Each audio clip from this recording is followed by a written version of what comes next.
I wanted to come on today to remind us concerning the promises of God, right? So we are in the month of May and we're talking about the promises of God. God has made you a promise, right? And he wants to remind you that he is a God that fulfills every last one of his promises, right? And so Balaam reminds us that God is not man that he should lie, neither is he mankind that he goes back on his promises. I'm also reminded of Sarah and Abraham, right?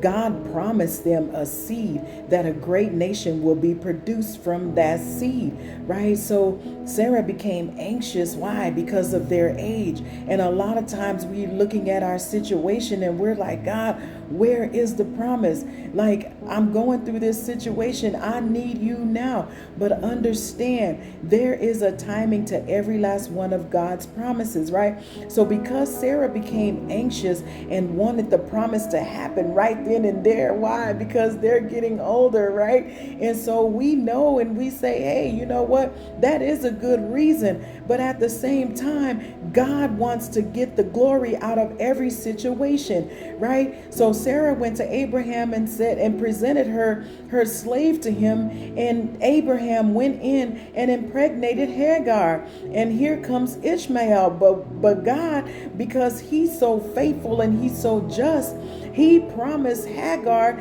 that Ishmael would be a great nation, right?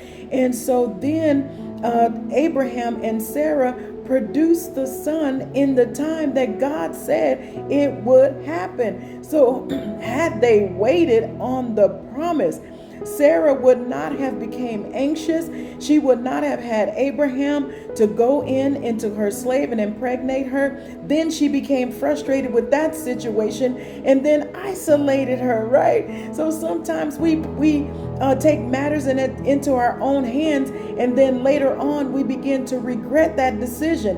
And that decision is always around us to remind us that we did not wait on God. And so if we would just wait on the promise, God will fulfill his promise. He promised you that husband. He promised you that wife.